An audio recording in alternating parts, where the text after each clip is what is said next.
ഉണ്ടാക്കുന്നത് ഇനി നോക്കാം. സാധാരണ നമ്മൾ ഉണ്ണിയപ്പൊക്കെ ഉണ്ടാക്കാറുള്ളത് അരിപ്പൊടിയും പിന്നെ ചെറുപഴം, ചില സ്ഥലങ്ങളിൽ പാളയംകുടപ്പഴം എന്ന് പറയും. ഇത് വെച്ചിട്ടാണ് സാധാരണ ഉണ്ണിയപ്പം ഉണ്ടാക്കാറുള്ളത്.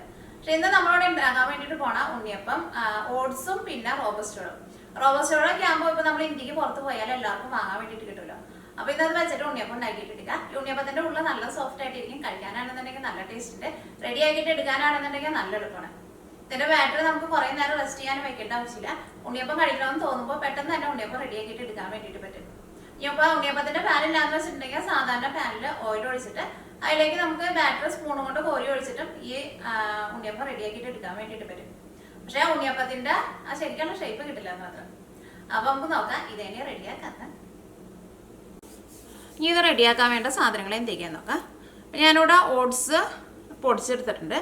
ഓട്സ് ഞാനിവിടെ ഇതേപോലത്തെ ഗ്ലാസ്സിൽ ഒരു ഗ്ലാസ് ഓട്സാണ് എടുത്തേക്കുന്നത്. അപ്പോൾ നിങ്ങൾ മെഷറിംഗ് കപ്പിലാണ് എടുക്കണതെന്ന് വെച്ചിട്ടുണ്ടെങ്കിൽ ഇതിനകത്തിപ്പോൾ ഒരു ഗ്ലാസ് എടുത്തിട്ടുണ്ടെന്നുണ്ടെങ്കിൽ നമ്മുടെ മെഷറിംഗ് കപ്പിൽ ഏകദേശം ഒരു 1.25 കപ്പിൻ്റെ അടുത്ത് വരും. അപ്പോൾ അതിന് നമുക്ക് അങ്ങനെ കറക്റ്റ് ഇത്രയ്ക്ക് അളവ് തന്നെ വേണമെന്നില്ല, ഒരു ഏകദേശം അളവിൽ എടുക്കുക. പിന്നെ വേണ്ടത് റവയാണ്. ഞാനിവിടെ വറുക്കാത്ത റവയാണ് എടുത്തേക്കുന്നത്. റവ 4 ടേബിൾ സ്പൂൺ വേണം. ഇത് 4 ടേബിൾ സ്പൂണിൽ കൂടുതലുണ്ട് കേട്ടോ. ചേർക്കുമ്പോൾ 4 ടേബിൾ സ്പൂൺ ചേർക്കണം. പിന്നെ പഴം വേണം. പഴം ഞാനിവിടെ റോബസ്റ്റോളാണ് എടുത്തേക്കുന്നത്. ഇതിപ്പോൾ കുറച്ച് വലിയ പഴമാണല്ലോ. അപ്പോൾ ഈ പഴത്തിൻ്റെ ഒരു 3/4 ഭാഗം ചേർത്താൽ മതി. അപ്പോൾ നിങ്ങൾ എടുക്കുന്ന പഴത്തിൻ്റെ അതനുസരിച്ചിട്ട് അഡ്ജസ്റ്റ് ചെയ്തിട്ട് ചേർക്കാം. പിന്നെ ഇതിലേക്ക് മധുരത്തിന് വേണ്ടിയിട്ട് ശർക്കരയാണ് ചേർക്കുന്നത്. ശർക്കര ഞാനിവിടെ 80 ഗ്രാം ശർക്കര എടുത്തിട്ടുണ്ട്. അപ്പോൾ നിങ്ങൾ എടുക്കുമ്പോൾ കല്ലുള്ള ശർക്കരയാണെന്ന് വെച്ചിട്ടുണ്ടെങ്കിൽ കുറച്ച് വെള്ളം ഒഴിച്ചിട്ട് ശർക്കര ഒന്ന് അലിയിച്ചിട്ട് അരിച്ചിട്ട് എടുക്കണം. അപ്പോൾ കുറേ വെള്ളം ഒഴിച്ചിട്ട് അലിയിച്ചെടുക്കരുത് കേട്ടോ. കാരണം ഇതിൻ്റെ മിക്സിലേക്ക് നമുക്ക് അത്രയ്ക്കധികം വെള്ളം വേണ്ടി വരില്ല. അപ്പോൾ കൂടുതൽ ചേർത്തിട്ടുണ്ടെങ്കിൽ ആ ശർക്കര പാനി മുഴുവൻ ചേർക്കാൻ വേണ്ടിയിട്ട് പറ്റില്ലല്ലോ. അപ്പോൾ ഈ ശർക്കരയിൽ കല്ലില്ല. ഇത് ഞാനിവിടെ സ്ഥിരമായിട്ട് ഉപയോഗിക്കുന്ന ശർക്കരയാണ്. അപ്പോൾ ഇത് ഞാനിവിടെ മിക്സിയിൽ ഇട്ടിട്ട് പൊടിച്ചിട്ടാണ് എടുക്കുന്നത്. അല്ലെങ്കിൽ നിങ്ങൾ അരിച്ചിട്ട് എടുക്കുക. പിന്നെ ടേസ്റ്റിന് വേണ്ടിയിട്ട് തേങ്ങക്കൊത്ത് എടുത്തിട്ടുണ്ട്. ഈ തേങ്ങക്കൊത്ത് ഒന്ന് വറുത്തിട്ടാണ് ചേർക്കാൻ വേണ്ടിയിട്ട്. ഇപ്പോൾ ചിലർക്ക് തേങ്ങക്കൊത്ത് ഇഷ്ടമുണ്ടാവില്ല, അപ്പോൾ ചേർത്തില്ലെങ്കിൽ കുഴപ്പമില്ല കേട്ടോ. പിന്നെ കറുത്ത എള്ള് എടുത്തിട്ടുണ്ട്. പിന്നെ ഏലക്കായ ഒന്ന് പൊടിച്ചിട്ട് എടുക്കണം. അപ്പോൾ ഇത്രയ്ക്ക് സാധനങ്ങളാണ് ഇത് റെഡിയാക്കാൻ വേണ്ടിയിട്ട് വേണ്ടത്. ഫസ്റ്റ് ഞാനിവിടെ ശർക്കര മിക്സിയിൽ ഇട്ടിട്ട് പൊടിച്ചെടുക്കാൻ വേണ്ടിയിട്ട് പോവാണ്. അതിന് വേണ്ടിയിട്ട് മിക്സിയുടെ ജാറിലേക്ക് ശർക്കര ചേർക്കാം. ഇതുപോലെ കുറച്ച് ചെറിയ പീസായിട്ട് ഒന്ന് ചേർക്കാണ്ട് ജസ്റ്റ് ഒന്ന് കറക്കിയാൽ മതി. അപ്പോൾ പെട്ടെന്ന് പൊടിഞ്ഞിട്ട്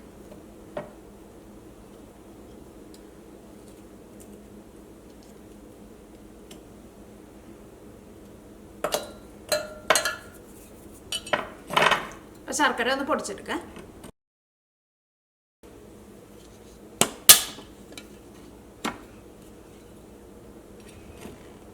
അപ്പോൾ ശർക്കര പൊടിച്ചെടുത്തിട്ടുണ്ട് കേട്ടോ. ഇതിലേക്ക് റവ ചേർക്കുക. റവ ഞാനിവിടെ ഇതേപോലെ അങ്ങനെ ടേബിൾ സ്പൂണിൽ 4 ടേബിൾ സ്പൂണായിട്ടാണ് ചേർക്കുന്നത്. കാരണം കുറച്ച് തരി വേണം, അല്ലെങ്കിൽ നമ്മൾ ഉണ്ണിയപ്പം ഉണ്ടാക്കുമ്പോൾ എണ്ണ കുടിക്കും.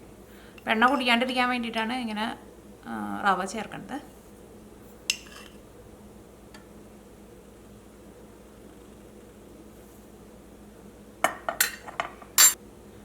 ഇതിലേക്ക് നമ്മൾ 1 കപ്പ് ഓട്സ് പൊടിച്ച് വെച്ചിട്ടുണ്ടല്ലോ, അതും കൂടി ചേർക്കാം.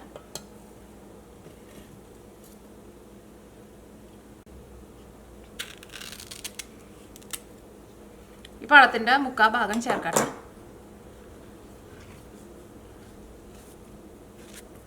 കുറച്ച് ചെറിയ പീസായിട്ട് കട്ട് ചെയ്തിട്ട് ചേർക്കാം. എടുക്കുമ്പോൾ അത്യാവശ്യം നല്ല പഴുത്ത പഴമായിരിക്കണം കേട്ടോ. ഇതെല്ലാം കൂടിയിട്ട് ഒന്ന് കറക്കിയിട്ട് എടുക്കുക. അത് കഴിഞ്ഞിട്ട് ഇതിലേക്ക് നമുക്ക് ആവശ്യത്തിന് വെള്ളം ചേർത്തിട്ട് മിക്സ് ചെയ്തിട്ട് എടുക്കുക. ഇതെല്ലാം കൂടിയിട്ട് ജസ്റ്റ് ഒന്ന് കറക്കിയിട്ട് എടുക്കുമ്പോൾ എല്ലാം കൂടിയിട്ട് അങ്ങോട്ട് ഒരുമിച്ച് പഴമൊക്കെ അതിൻ്റെ കൂടെ അങ്ങോട്ട് ചേർന്ന് വരുമല്ലോ. അപ്പോൾ ഇതെല്ലാം കൂടിയിട്ട് മിക്സിയിലിട്ടിട്ട് കറക്കി എടുത്തിട്ടുണ്ട് കേട്ടോ. ഇതേപോലെ ഇങ്ങനെ ചെറുതായിട്ടൊന്ന് ലൂസായിട്ട് കിട്ടിയിട്ടുണ്ട്. ഇത് വേറൊരു പാത്രത്തിലേക്ക് പാർത്ത്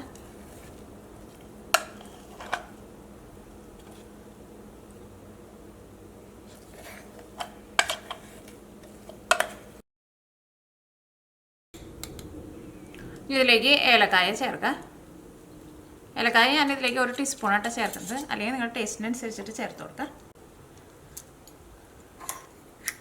ഇതിലേക്ക് എള്ള് ചേർക്കുക. എള്ളും ഞാനിവിടെ 1 ടീസ്പൂണാണ് ചേർത്തേക്കുന്നത്. ഇതിലേക്ക് ഉപ്പ് ചേർക്കാം. ഉപ്പ് നമ്മുടെ ടേസ്റ്റിനനുസരിച്ചിട്ട് ചേർത്ത് കൊടുക്കാം. അപ്പോൾ ഞാനിതിലേക്ക് ഒരു 1/4 ടീസ്പൂൺ ഉപ്പാണ് ചേർത്തിട്ട്. അത് കഴിഞ്ഞിട്ട് മിക്സ് ചെയ്ത് നോക്കിയിട്ട് നിങ്ങൾ ടേസ്റ്റ് ചെയ്ത് നോക്കിയിട്ട് ഉപ്പ് വേണമെന്നുണ്ടെങ്കിൽ അതനുസരിച്ചിട്ട് ചേർത്ത് കൊടുക്കണം കേട്ടോ. ഇതിലേക്ക് കുറേശ്ശെ വെള്ളം ഒഴിച്ചിട്ട് ഈ മിക്സ് ഒന്ന് ലൂസാക്കിയിട്ട് എടുക്കണം. ഇതിപ്പോൾ നല്ല ടൈറ്റായിട്ടാണല്ലോ ഇരിക്കുന്നത്. അത് നിങ്ങൾ ശർക്കര പാനിയായിട്ടാണ് ചേർക്കണമെന്ന് വെച്ചിട്ടുണ്ടെങ്കിൽ ഇതേപോലെ വെള്ളത്തിന് പകരം ശർക്കര പാനി ചേർത്ത് കൊടുക്കുക. അപ്പോൾ ഇതിലേക്ക് നമുക്ക് കുറേശ്ശെ വെള്ളം ചേർത്തിട്ട് മിക്സ് ചെയ്തിട്ട് എടുക്കുക. ഒരുപാട് വെള്ളം പോലെ ആവരുത് കേട്ടോ.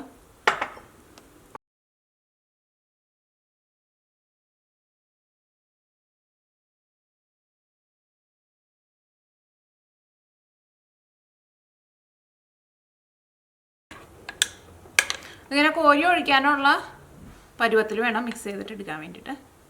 നമ്മുടെ മിക്സ് റെഡി ആയിട്ടുണ്ട്. ഇതിലേക്കുള്ള തേങ്ങക്കൊത്ത് വറുത്തെടുക്കുക. ഇത് നീക്കി വയ്ക്കുക. അപ്പോൾ ഇതൊരു 10 മിനിറ്റ് റെസ്റ്റ് ചെയ്യാൻ വേണ്ടിയിട്ട് വെക്കണം. അപ്പോൾ തേങ്ങക്കൊത്ത് വറുത്തെടുത്ത് വരുമ്പോഴേക്കും ഇത് ഒരു 10 മിനിറ്റ് ആവുമല്ലോ. അപ്പോൾ ഇത് നീക്കി വയ്ക്കുക. ഈ തേങ്ങക്കൊത്ത് വറുത്തെടുക്കാൻ വേണ്ടിയിട്ട് ഒരു ചെറിയ പാൻ വെച്ചിട്ട് ചൂടാക്കുക. ഇതിലേക്ക് ആവശ്യത്തിന് ഓയിൽ ഒഴിക്കുക. ഇത് നെയ്യിൽ വേണമെന്ന് വെച്ചിട്ടുണ്ടെങ്കിൽ നെയ്യിൽ വറുത്തിട്ടെടുക്കുക. അപ്പോൾ നമുക്ക് ഇഷ്ടമുള്ള ഓയിൽ വറുത്തിട്ടെടുക്കാം കേട്ടോ. ഇനി ചൂടായേക്കണ ഓയിലിലേക്ക് തേങ്ങക്കൊത്ത് ചേർക്കാം.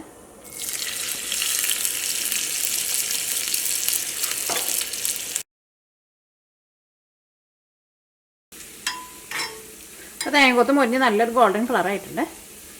ഇനി ഇത് നമുക്ക് ആ മിക്സിലേക്ക് ചേർക്കാം.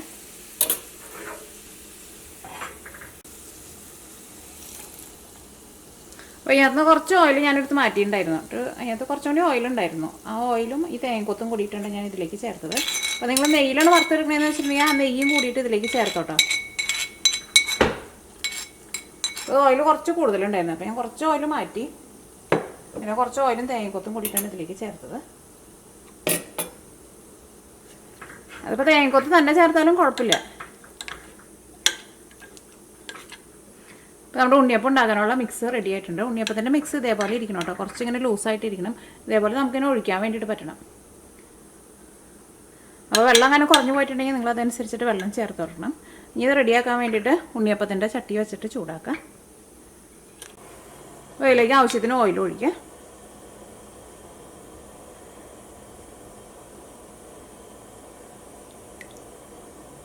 ഇത് അത്യാവശ്യം നമ്മൾ നന്നായിട്ട് ഓയിൽ ഒഴിച്ചു കൊടുക്കണം കേട്ടോ. നമുക്ക് ഓയിൽ ചൂടായി ഒന്ന് നോക്കാം. കാരണം ഓയിൽ നന്നായിട്ട് ചൂടായിട്ട് വേണം ഇതിലേക്ക് മാവ് ഒഴിക്കാൻ വേണ്ടിയിട്ട്. അപ്പോൾ ഓയിൽ ചൂടായിട്ട് വരണുള്ളൂ. ഇപ്പോൾ ഓയിൽ നന്നായിട്ട് ചൂടായിട്ടുണ്ട് കേട്ടോ. ഇതിലേക്ക് നമുക്ക് മാവ് ഒഴിച്ചു കൊടുക്കാം. നന്നായിട്ട് ചൂടായി കഴിഞ്ഞ് കഴിയുമ്പോൾ തീ പതുക്കെ ഒന്ന് കുറച്ച് വെച്ചോ. അല്ലെങ്കിൽ നമ്മളിത് എല്ലാത്തിൻ്റെ ഉള്ളിൽ ഒഴിച്ച് വരുമ്പോഴേക്കും ചിലപ്പോൾ ആദ്യം ഒഴിച്ചതിൻ്റെ അടിയിൽ കരിഞ്ഞ് പോയിട്ടുണ്ടാവും. അപ്പോൾ ഓയിൽ നന്നായിട്ട് ചൂടായി കഴിഞ്ഞ് കഴിയുമ്പോൾ തീ ഒന്ന് പതുക്കെ കുറച്ച് വയ്ക്കാം.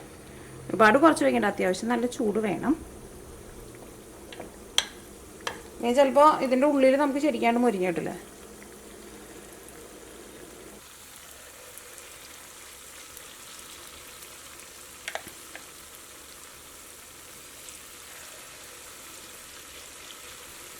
ഇതേപോലെ ഓയിൽ നന്നായിട്ടൊന്ന് ചൂടായിട്ടിരുന്നാൽ മതി. അപ്പോൾ നിങ്ങൾ അതനുസരിച്ചിട്ട് തീ കൂട്ടിയും കുറച്ച് വെച്ച് കൊടുക്കണം.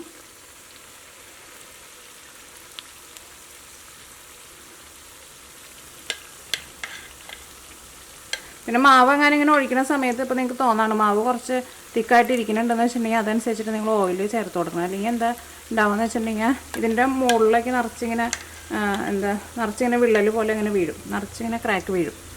അപ്പോൾ അത് വെള്ളം കുറഞ്ഞിട്ടുണ്ടെങ്കിൽ അങ്ങനെ വരാം. അപ്പോൾ മാവ് ഇതേപോലെ കുറച്ച് ലൂസായിട്ടിരിക്കണം.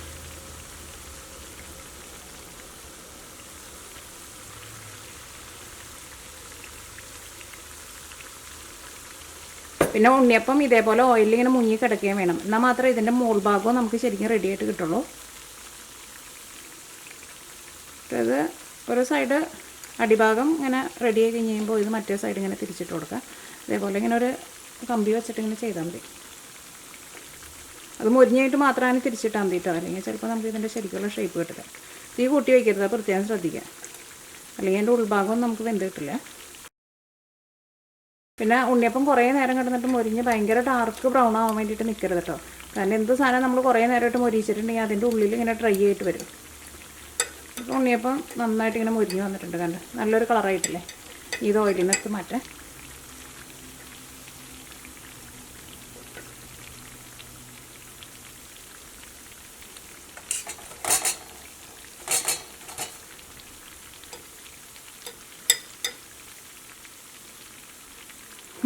കുത്തി എടുക്കാൻ സുഖം, കുത്താണ്ടെടുക്കാം.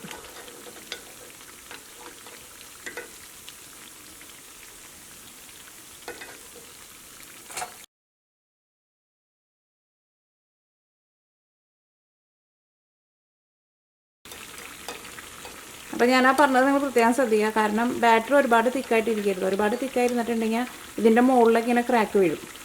അത് സാധാരണ ഉണ്ണിയപ്പമൊക്കെ ഉണ്ടാക്കുമ്പോൾ മിക്കവരും പറയുന്ന ഒരു പരാതിയാണ്, ഉണ്ണിയപ്പത്തിൻ്റെ നടുക്കൊക്കെ ചിലപ്പോൾ ഇങ്ങനെ വിട്ടു പോകും, ഇങ്ങനെ വിള്ളൽ പോലെ വരും.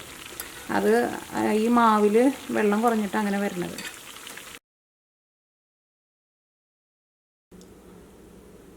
ഇപ്പോൾ നമ്മുടെ ഓട്സും കൊണ്ടുള്ള ഉണ്ണിയപ്പം റെഡി ആയിട്ടുണ്ട്. ഈ ഉണ്ണിയപ്പം നല്ല സോഫ്റ്റായിട്ടിരിക്കും കേട്ടോ.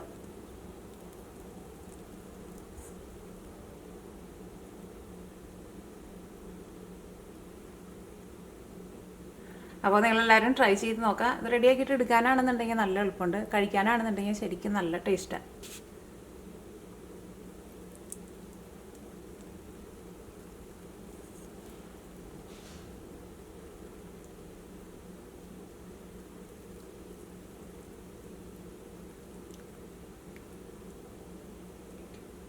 ഇതിങ്ങനെ കണ്ടു കഴിഞ്ഞാൽ ഇപ്പോൾ നിങ്ങൾക്ക് കുറച്ച് പേർക്കെങ്കിലും കൊതി വന്നിട്ടുണ്ടാവും.